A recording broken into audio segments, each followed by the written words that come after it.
Feira é uma edição recheada aqui. Como eu havia dito para vocês já na abertura, já em nossos estúdios, o senhor Isaías Santana, prefeito de Jacareí. Mais uma vez, lembrando a todos que todos os protocolos sanitários são respeitados em nossos estúdios. Deixo à vontade o prefeito, se quiser retirar a máscara, está tudo bem. Prefeito, muito obrigado pela sua presença aqui no Abre Aspas desta sexta-feira. Eu já o passo direto ao jornalista Zé Guilherme, que procederá à entrevista. Muito bom dia e seja muito bem-vindo. Bom dia, prefeito. Bom dia, prefeito.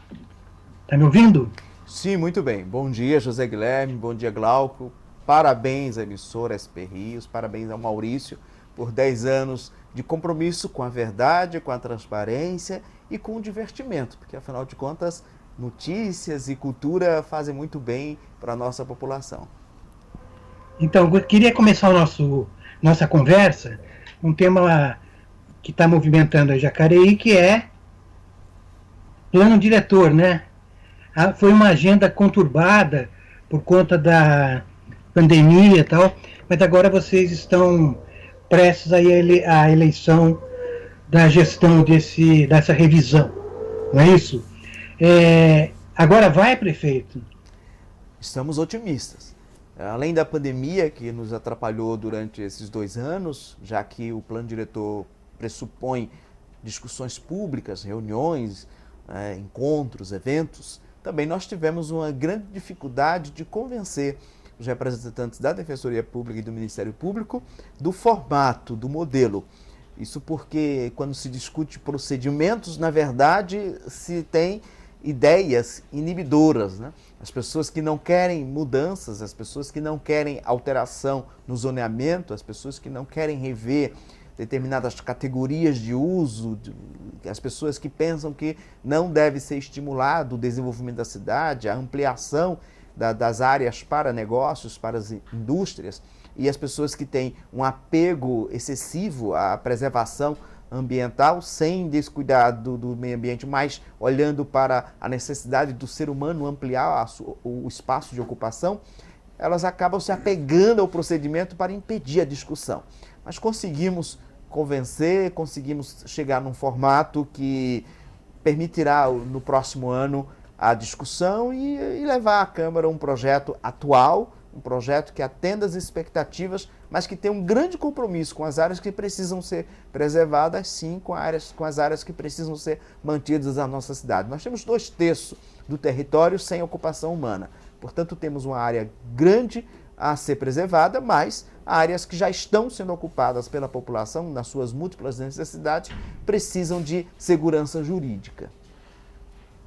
Jacareí quer crescer para onde e com qual objetivo? Olha, primeiro a gente precisa ordenar corretamente a ocupação no eixo entre a Dutra e a Cavalho Pinto, entre as duas rodovias. Esse é um eixo essencialmente ocupado pelo ser humano. Depois nós temos tendências de mercado que precisam ser consideradas, porque é o investidor privado que promove esse desenvolvimento. O poder público ordena, disciplina, mas não há capital público investido nesse desenvolvimento. E principalmente o poder econômico, o capital que pode investir com qualidade. Hoje já não se admite mais que haja uma ocupação irregular em grandes áreas. Nós temos 20 pequenas áreas na cidade e estamos regularizando todas. Então, ou você dá facilidade legislativa, regras claras para que facilite para o empreendedor, ou o crescimento virá de forma desordenada. Então, é melhor ordenar, é melhor coordenar, é melhor disciplinar. E não há dúvida nenhuma na cidade de que essa nossa região entre a Zona Norte e o Urbanova em São José dos Campos é uma área que já está sendo ocupada por São José. Nós já temos alguns empreendimentos licenciados da Prefeitura de São José dos Campos que já ocupam território de Jacareí. É claro que esses territórios são linhas imaginárias, mas são linhas imaginárias que estão na legislação, né, e que definem os limites dos municípios. No trecho onde não há um acidente geográfico, não há um rio, não há uma serra separando claramente o território, é uma linha fixada na legislação. Então a região norte o trecho ali entre a Biagino Kef e o limite com São José dos Campos é, sem dúvida nenhuma, um espaço no qual esse crescimento com qualidade, com planejamento, com muito investimento privado ocorrerá. Até porque, com esse investimento privado com qualidade, sobrarão mais recursos do município para que ele invista naquelas áreas que foram irregularmente ocupadas na década de 60, 70. Ainda temos 6 grandes loteamentos que foram feitos na década de 50 e 60 sem nenhuma infraestrutura. E ainda temos 20 pequenas ocupações que estão em processo de regularização em parceria com o governo do estado. Bom, essas definições são muito importantes para o planejamento, né? Mas no momento atual, né, são importantes na questão da retomada, né, que pode apontar os primeiros rumos para a administração. Eu perguntaria assim, como que está a campanha de vacinação tão importante que foi, e a gente tem notado pelos números, né? Como foi a campanha em Jacareí e quais são os planos assim imediatos de incentivos à retomada econômica do município? Boa pergunta, José Guilherme. Olha, nós estamos já com 100% da população acima de 12 anos, que é o público-alvo. Alguém pode ter esquecido, não tomado ou decidido não se vacinar, mas já atingimos mais que o número previsto pelo governo do estado. Portanto, 80% da população já tem primeira dose e isso corresponde a 100% do público-alvo. E estamos com 62%, a última vez que eu vi os dados foi exatamente segunda-feira, do público-alvo com segunda dose, do total da população, que corresponde a mais de 85%. Então é provável que já na penúltima semana de outubro, lá por dia 22, nós tenhamos já vacinado toda a população. Mais 2 semanas, essa agora e a próxima, a gente termina a vacinação completa do público-alvo, que são os maiores de 12 anos, ficando apenas aqueles que precisam de uma distância maior. E agora concentrando também os esforços na dose de reforço ou terceira dose para os públicos definidos pelo governo do estado.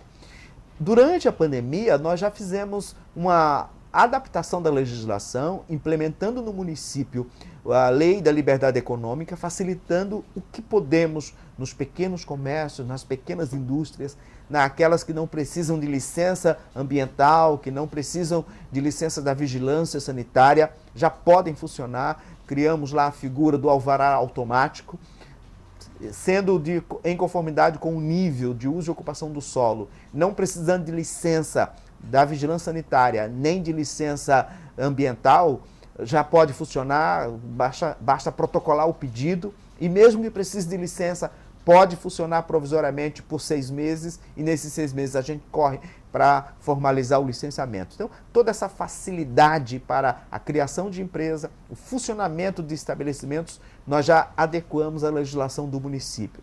Por outro lado, nós fizemos a junção da Secretaria de Governo à Secretaria de Planejamento, exatamente para permitir esta conciliação de investimentos, dos esforços, os investimentos públicos e os investimentos privados. No momento de crise, no momento pós-pandemia, quanto maior for a sintonia entre esses investimentos, melhor é para a cidade. O poder público vai investir, o setor privado vai investir. Se há coincidência, se há sintonia nesses investimentos, a cidade é quem ganha, toda a população é quem ganha.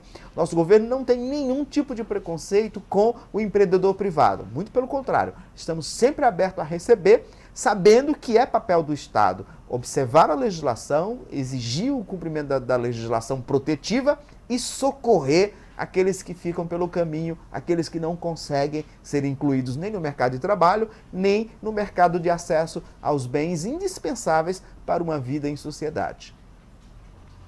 A gente tem visto vou chamar assim, alguns sinais evidentes de retomada em relação a obras, né? Eu acho que uma obra muito importante, que a gente que conhece muita gente ali de Jacareí, a dificuldade de usar a Dutra como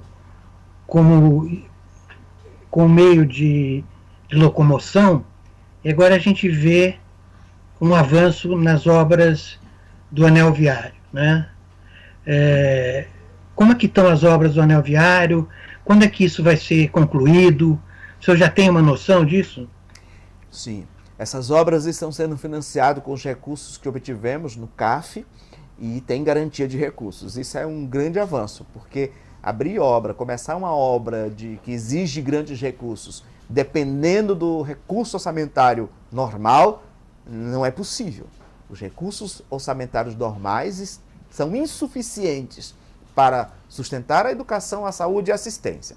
Hoje são os 3 grandes desafios das gestões públicas. Investimento ou tem recursos extra do governo federal, do governo estadual ou financiamento mesmo. Com recurso orçamentário não tem como. São poucas as obras que a gente pode começar e fazer por conta do nosso orçamento. Então o primeiro grande desafio foi buscar o financiamento para garantir que a obra vai começar e vai terminar. Nós estamos com 3 obras em andamento. A primeira, que vai ser entregue já agora em dezembro, a primeira etapa, é garantir a autonomia do distrito do Parque Meia Lua sem precisar usar a Dutra.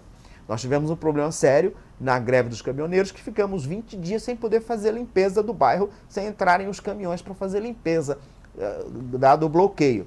Hoje, para ir para o distrito do Parque Meia Lua, precisa passar pela Dutra. E num segundo momento, quando fizermos a nova concessão da Dutra, todo o acesso à via expressa vai ser com cobrança de pedágio, proporcional à quilometragem utilizada, mas todo o acesso será pedagiado. E com isso, mais uma vez, será necessário essa autonomia de mobilidade do distrito do Parque Meia Lua, que tem cerca de 18 mil habitantes.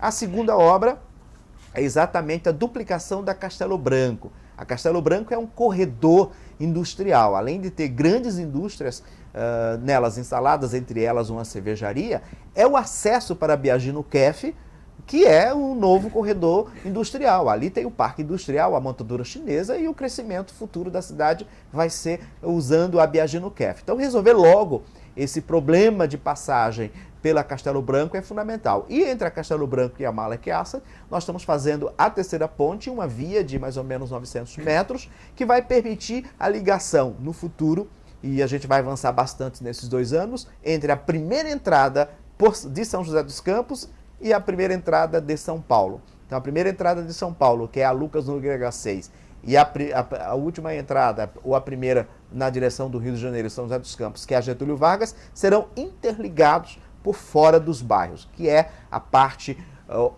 oeste-leste do nosso anel viário. São essenciais para a mobilidade, mas também para o desenvolvimento, porque são também as regiões onde há a maior concentração de indústrias. Essas obras estão sendo financiadas com que recurso? Com que dinheiro? Exatamente os recursos do CAF. Nós vamos terminar este ano a ligação do Parque Meia Lua. No primeiro semestre do ano que vem, a terceira ponte. E no final do ano que vem, completamos a ligação da Davilino e a duplicação da Castelo Branco. Todas com recursos já garantidos, depositados, esperando que as medições avancem para que paguemos. Muito bem. Prefeito, para a gente encerrar, eu queria fazer uma pergunta mais na esfera política, né? Como que o senhor tem se movimentado em relação às prévias do PSDB? A gente tem visto ainda posições não muito claras dos prefeitos aqui do Vale do Paraíba. Inclusive o nosso prefeito Felício anda meio em cima do muro ainda.